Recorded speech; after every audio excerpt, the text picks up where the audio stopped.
નમસ્કાર વિદ્યાર્થી મિત્રો, myself Ojha Rohit from Pioneer School. વિદ્યાર્થી મિત્રો, આપણે ડાયરેક્ટ ઇનડાયરેક્ટ સ્પીચમાં કારદર્શક ફેરફારો અને સર્વનામ મુજબ ફેરફારો, ત્યારબાદ આપણે મહત્વની જે બાબતો હતી નિયમને અનુરૂપ તે આપણે જોઈ. હવે આજે આપણે સમય અને સ્થળદર્શક ફેરફારો વિશે ચર્ચા કરીશું. તો ખાસ ધ્યાન લેવું, કેમ કે જ્યારે સમય અને સ્થળદર્શક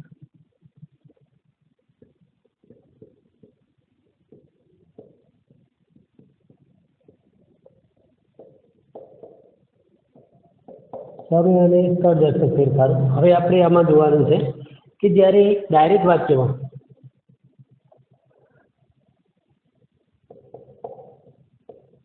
ડાયરેક્ટમાં કોઈ વર્ડ આપેલો હોય સમય દર્શક, તો એને ઇનડાયરેક્ટ સ્પીચમાં કઈ રીતે ફેરફાર કરવાનો છે. ઓકે, તો જોઈએ વિદ્યાર્થી મિત્રો, ડાયરેક્ટ સ્પીચમાં કયા કયા શબ્દો આપેલા હોય છે અને આપણે ઇનડાયરેક્ટ સ્પીચમાં કઈ રીતે ફેરફાર કરવાનો છે. તો પહેલા તો સામાન્ય શરૂઆત કરીએ નાઉનથી. વાક્યમાં જો નાઉન આપેલું હોય તો ઇનડાયરેક્ટ સ્પીચમાં એનો ફેરફાર ધ્યાન મુજબ થાય છે. ઓકે, પછી ધીસ આપ્યું હોય તો એનું ધેટ થાય છે. ડાયરેક્ટમાંથી જ્યારે ઇનડાયરેક્ટ સ્પીચમાં ફેરફાર કરીએ ત્યારે ડાયરેક્ટમાં આપેલો કોઈ પણ શબ્દ છે એને ઇનડાયરેક્ટ સ્પીચમાં ફેરફાર કરીએ તો આ રીતે ખાસ ફેરફાર કરવા. પછી ધીસ આપ્યું હોય તો એનું ધોઝ કરવું. પછી હિયર આપ્યું હોય તો એનું ધેર થશે, હિયરનું ધેર. પછી ટુડે આપ્યું હોય તો એનું ધેટ ડે થશે. પછી એની જે વસ્તુ નાઇટ આપી હોય તો ધેટ નાઇટ કરવું. ખાસ આ વર્ડ સમય અને સ્થળ દર્શક શબ્દો છે જે ખાસ આપણે લખવાના રહેશે. પછી આપ્યું હોય યસ્ટરડે તો વિદ્યાર્થી મિત્રો ખાસ પ્રીવિયસ ડે લખવાનું છે. પછી એના પછી લાસ્ટ ડે આપ્યું હોય, લાસ્ટ મંથ આપ્યું હોય, લાસ્ટ યર આપ્યું હોય કે લાસ્ટ વીક આપ્યું હોય, તો કોઈ પણ શબ્દ આપ્યા હોય તો બધા માટે આપણે ધ પ્રીવિયસ કમ્પલસરી લખવાનું છે, ધ પ્રીવિયસ. પછી ડે છે તો ડે, મંથ છે તો મંથ, યર છે તો યર અને વીક છે તો વીક. આ રીતે યસ્ટરડે માટે લખવાનું છે.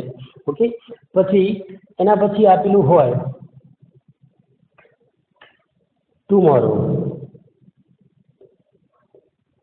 ટુમોરો આપેલું હોય તો ધ, આમ તો લખીએ છીએ ધ નેક્સ્ટ ડે, પણ આપણે કમ્પલસરી એક વર્ડ યાદ રહી જાય, કેમ કે ટુમોરો નેક્સ્ટ ડે આપ્યું હોય તો આપણે શું લખવાનું, તો ધ ફોલોઈંગ ડે લખવું, જેથી તમને સરળતાથી યાદ રહી જશે. એક જ ફોલોઈંગ વર્ડ યાદ રાખવાનું રહેશે, the following day.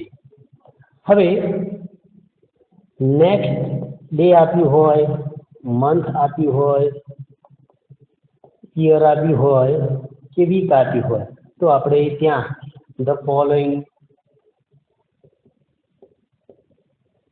Day, following month, following year અને ફોલોઈંગ વીક લખવું. ખાસ વિદ્યાર્થી મિત્રો, તો આ રીતે આપણે સમય અને સ્થળ મુજબ ફેરફારો ખાસ આપણે કરવાના રહેશે. તો આ જોઈ લેજો ખાસ, અને એની સ્ક્રીનશોટ પણ લઈ લો, જેથી તમને આને ગોખવાનું નથી. આ જે આ વર્ડ છે એ સમજવાના છે, જેથી તમને ખ્યાલ રહેશે કે જ્યારે પણ આપણે ફેરફાર કરીએ ત્યારે કયા કયા શબ્દોનો ફેરફાર થાય છે. તો નાઉનું ધેન, ધીસનું ધેટ, ધીસનું ધોઝ, હિયરનું ધેર, ટુડેનું ધેટ ડે, ટુ નાઇટનું that night, yesterday last day, last month, last year, last week એનું the previous day, month, year, week. અને એ જ રીતે ટુમોરો અને નેક્સ્ટ ફોલોઈંગ બધા શબ્દો આપણને સરળતાથી યાદ થઈ જશે. ઓકે, તો ખાસ આ નોંધ કરી લેજો, જેથી તમને પરીક્ષા લક્ષી આ બાબતોનો ખ્યાલ રહે કે સમય અને સ્થળ મુજબ ફેરફારો થાય છે તો આ રીતે ફેરફારો થશે. ઓકે ફ્રેન્ડ્સ, આગળ આપણે જોઈશું. હવે કદાચ કોઈ શબ્દ બાકી રહી જાય તો ધ્યાન ઉપર તમને યાદ કરાવી દઉં કે એગો હોય તો એનું આપણે બિફોર કરવાનું છે. આ પણ તમે લખી લેજો જરા, એટલે ધ્યાન ઉપર આવે તમને. પછી થસ એનું શો થાય છે, તો આ બે શબ્દો છે એ તમારા ધ્યાન ઉપર આવે એટલા માટે તમે લખી લેજો. ખાસ બહુ પૂછાતા નથી, પણ તમે બાર મિસ્ટેક ભૂલી ના જાઓ એટલા માટે આપણે લખી લઈએ છીએ. તો આ રીતે આપણે સમય અને સ્થળ દર્શક ફેરફારો કરીએ છીએ. હવે નેક્સ્ટ આપણે જોઈશું, સીધા જ વાક્યો તરફ જઈએ છીએ. પેરેગ્રાફ પછી સમજીશું, પહેલાં આપણે વાક્યો સમજી લઈશું. તો તમે સ્ક્રીનશોટ લઈ લો, ત્યાં સુધી આપણે આગળનો ટોપિક જોઈશું પછી. ઓકે,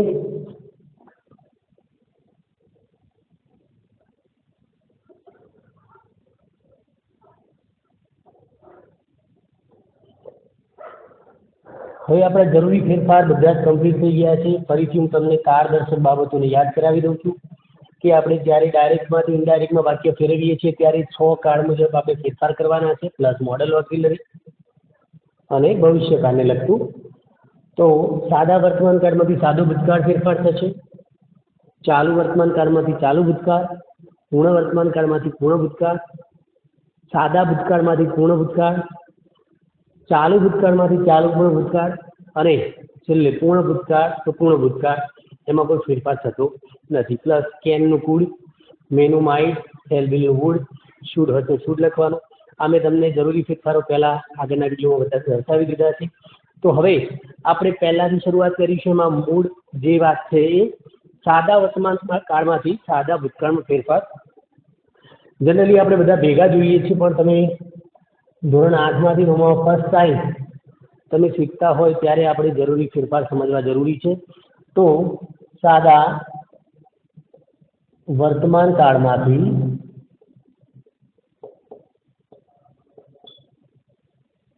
સાદા ભૂતકાળમાં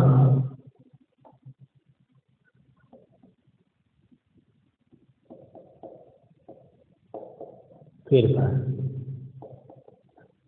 સાદા વર્તમાન કાળમાંથી સાદા ભૂતકાળમાં ફેરફારો જોઈએ આપણે. તો આપણને સાદા વર્તમાન કાળમાં પહેલાં તો હું તમને સમજાવી દઉં કોષ્ટક દ્વારા કે વર્તમાન કાળમાં કઈ કઈ બાબતો આપેલી હોય છે જે આપણે અત્યારે હાલ શીખવાની છે. તો ડાયરેક્ટની અંદર અને ઇનડાયરેક્ટની અંદર આપણે ફરીથી સમજી લઈએ. સમજતા પહેલાં કેમ કે આપણે આ બાબતોને ખાસ ધ્યાનપૂર્વક સમજવી પડશે, તો જ આપણને પરફેક્ટલી સમજાશે. તો જોઈએ કે સાદા વર્તમાન કાળમાં આપણને વર્બ સાથે એસપી જે મેઇન શબ્દ છે એ જ આપણે ફોલો કરવાનું છે. તો એનું પાસ્ટ ફોર્મ થશે, યાદ રાખજો ખાસ. પછી ડુ ડઝ નોટ આપ્યું હોય, જો નોટ આપ્યું હોય તો જ આપણે ડીડ નોટ લખવાનું છે. ઓકે, અહીં પણ મૂળ ક્રિયાપદ આવશે અને અહીં પણ મૂળ ક્રિયાપદ હોય છે.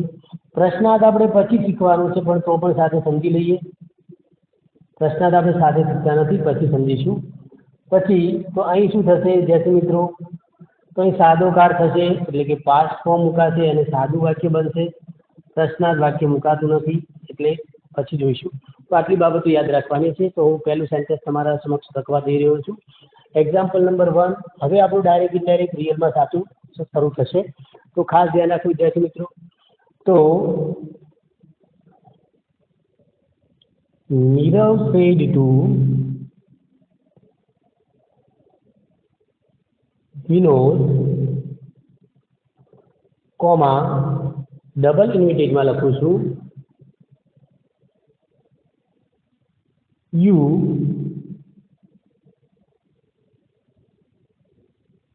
Play hockey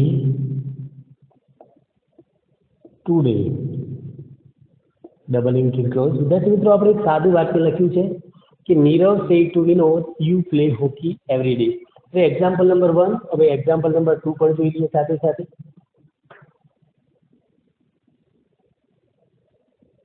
Meera said to Viraj, comma double ઇન્વિટેડમાં I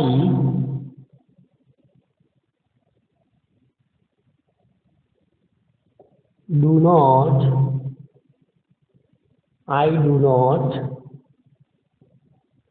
write an essay. Okay friend, આપણે બે વાક્યો લખી દીધા. હવે ત્રીજું જે આપણો મહત્વનો ફેરફાર હતો હું તમને એ પણ સમજાવી દઉં કે Janak said to Mittal comma double ઇમિટેડમાં લખીશું we watch TV tonight.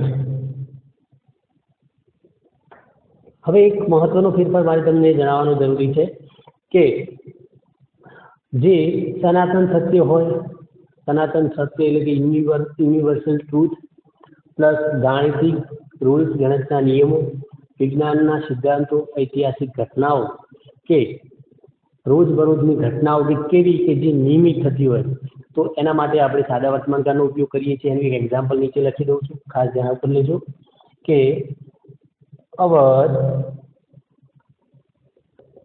English teacher said to students comma double ઇમિટેડમાં sun rises in the east.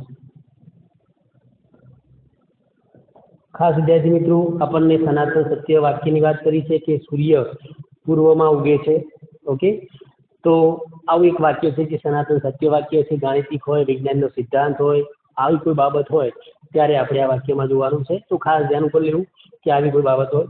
તો હવે આપણે સમજીએ છીએ આ બધા જ વાક્યો સાદા વર્તમાનકાળના છે અને એનો આપણે ફેરફાર કરીશું સાદા ભૂતકાળમાં. ઓકે સર, તો પહેલાં તો સેડ ટુ બધામાં આપ્યું છે.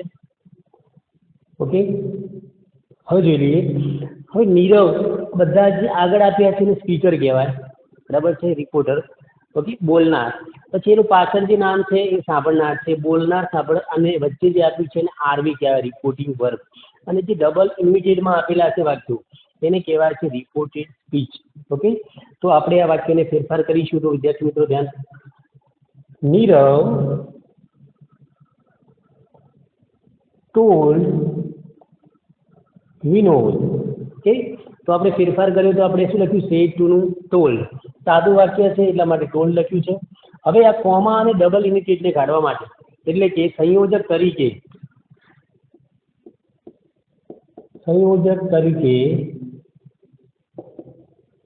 સાદા વાક્યોમાં ધેટ મૂકવું. શું મુકાય છે? ધેટ મૂકવું. ખાસ થોડું નોંધ કરી લેજો, તમને ખ્યાલ આવે કે સાદા વર્તમાન કાળમાં દરેક કાળમાં જ્યારે કોઈ સાદું વાક્ય હોય, પ્રશ્નાર્થ, આજ્ઞાર્થ કે ઉદ્ગાર વાક્ય નહીં પણ સાદું વાક્ય હોય ત્યારે આપણે સંયોજક તરીકે ધેટ મૂકવાનું છે. બીજી જગ્યાએ બીજા કાળના વાક્યોમાં પણ આપણે ફેરફાર કરવાનો છે, પણ આપણે અત્યારે હાલ જે કાળનું સેન્ટેન્સ ભણી રહ્યા છીએ એમાં ખાસ તો સંયોજક તરીકે મૂકીશું ધેટ. ત્યારબાદ આપણે જે કોમા અને અવતરણ ચિહ્ન છે એ નીકળી જશે. ધેટ પછી યુ જે છે, યુ એ હંમેશા સાંભળનારને લાગુ પડે છે. તો સાંભળનાર કોણ છે? આપણો વિનોદ. યાદ રાખજો વિદ્યાર્થી મિત્રો, યુ છે એ હંમેશા સાંભળનારને લાગુ પડે.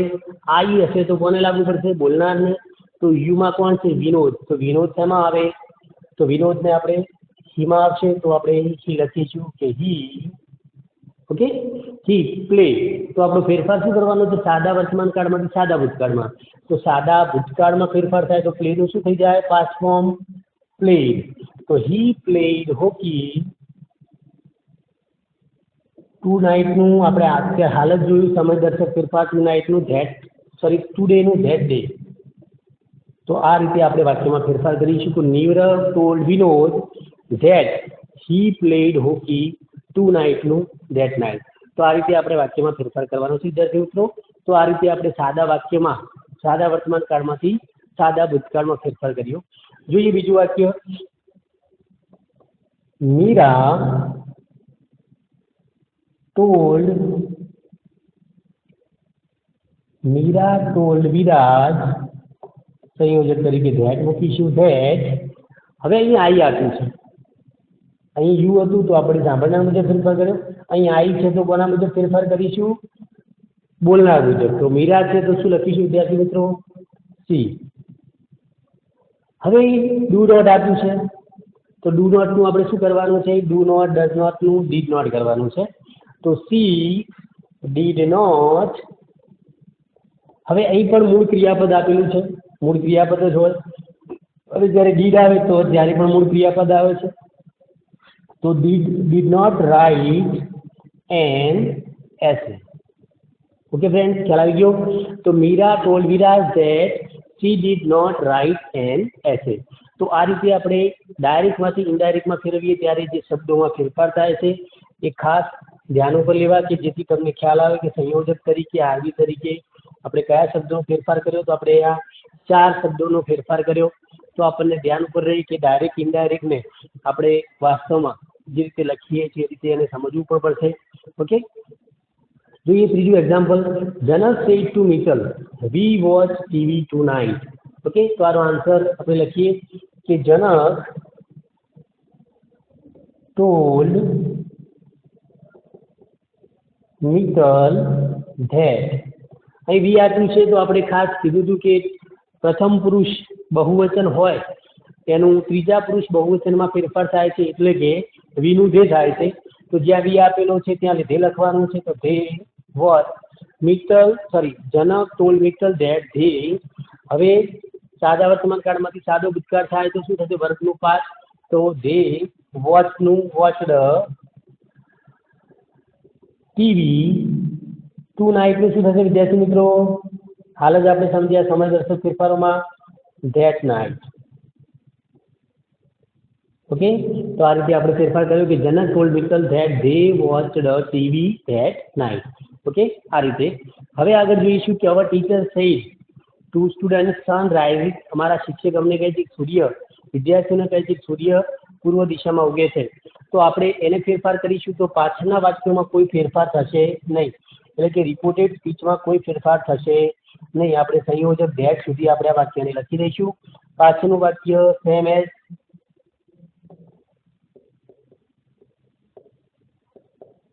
ઓકે, તો આટલે ધેટ સુધી લખ્યા પછી આપણે સન રાઇઝિસ ઇન ધ ઈસ્ટ. આ ધ્યાન રાખવું ખાસ, આટલું આપણે લખી દેવાનું છે. ખાલી સંયોજક તરીકે ધેટ અને ટોલ્ડ મૂકવું.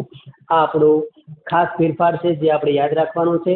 પણ ખાસ જે કહેવાય કે પેરેગ્રાફ આવે છે, ડાયલોગ, એમાં આ ટાઈપનું કોઈ વાક્ય આવતું નથી. પણ ધ્યાન રાખવાનું કે કદાચ કોઈ વાક્ય પૂછાઈ જાય તો આપણને ખબર રહેવી જોઈએ. તો ડાયરેક્ટ ઇનડાયરેક્ટમાં આપણે સાદા વર્તમાન કાળમાંથી સાદા ભૂતકાળમાં આટલા ફેરફાર કર્યા. અને હવે જ્યારે પણ પ્રશ્નાર્થ શીખીશું ત્યારે આ પ્રશ્નાર્થ બાબતે યાદ રાખીશું. તો મેં અત્યારે હાલ તમને સાદા વાક્યો શીખી રહ્યો છું. તો તમે શરૂઆત છે આપણી, તમે 10મા ધોરણમાં આવશો એટલે આ રીતે નહીં શીખવાડવામાં આવે, તમને સીધું સમજાવવામાં આવશે. તો ખાસ સાદા વર્તમાન કાળમાંથી સાદા ભૂતકાળમાં પહેલો ફેરફાર જોયું. હવે આપણે બીજો ફેરફાર આગળ જોઈશું નેક્સ્ટ વિડીયોમાં.